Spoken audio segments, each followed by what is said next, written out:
So going to quick hits, Chuck, before we close out the show. First thing I want to ask you is we had the comment from Allegri, the Juventus coach, his agent, who said that Allegri was a step away from signing on as Real Madrid coach. Ultimately makes the decision to go back to Juventus. Looking back, was that the correct decision? Looking back, because you could not have foreseen what currently is happening on the contrasting teams, whereas Real Madrid is at the top of La Liga and Juve, I think, are currently 5th or 4th. I'll just validate now. But I don't think you could have known that, because it seemed to everyone else that Real Madrid was on the decline. It looked like Kroos was too old, Modric was too old. It seemed like that midfield was not holding its own anymore.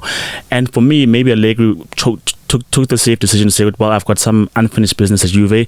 Let me see if I can win them a league again. And because Conte is gone, Lukaku's gone from there, Hakimi is gone, so it makes it possibly a bit easier to beat Inter Milan and reclaim the Scudetto. So I do believe that he couldn't have seen that, and I don't blame him for what's happened, because I didn't think Real Madrid would become what they are right now this season.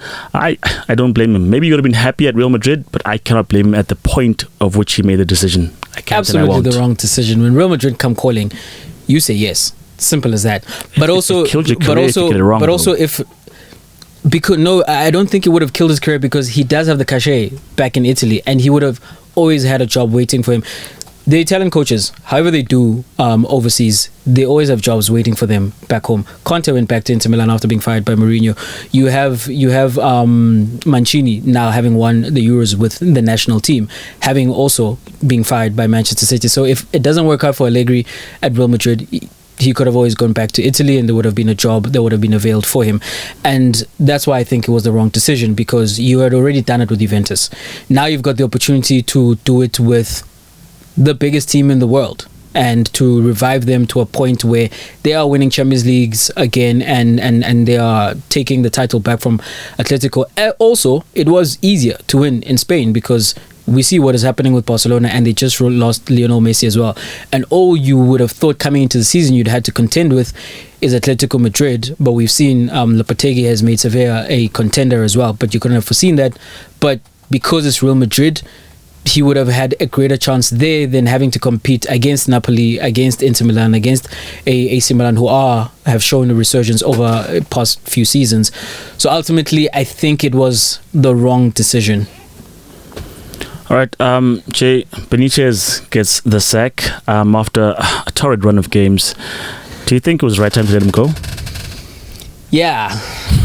You know what? You may make the argument that, and I think you'll make the argument that they've been missing some players this season. But ultimately, there is a connection between the club, players, manager, and the fans.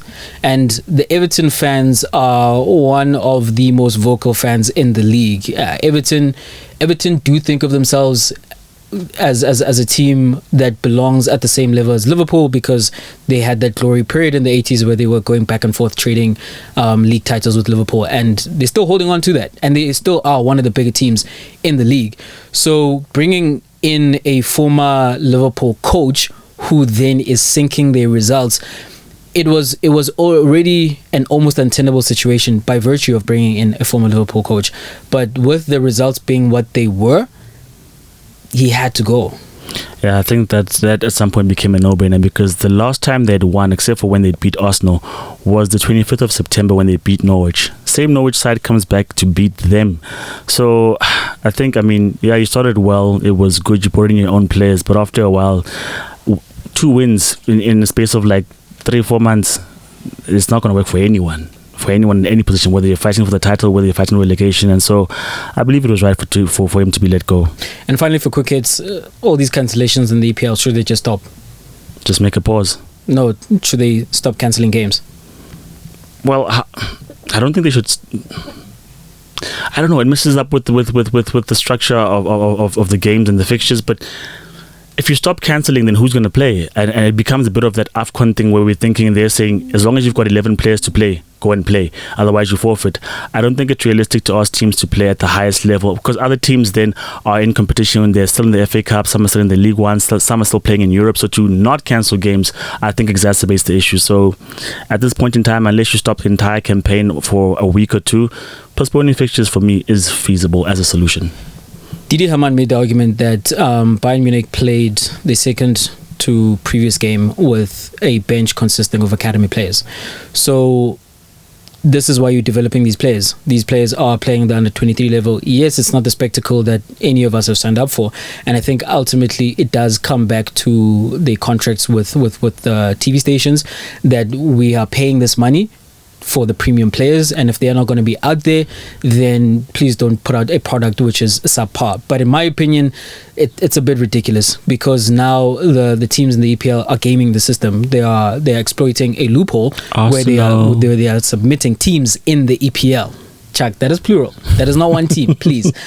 Arsenal. And in my opinion, play the youngsters. If you can get a team with like 7 senior players or frontline players, and you can then buffer the rest of it with academy players, then do that. Or, as you say, put it to a halt and figure that out. And the other thing for me, it's strange that, and this suggestion of playing academy players, it's not just from me, it's also come from other quarters, people who are closer to those teams.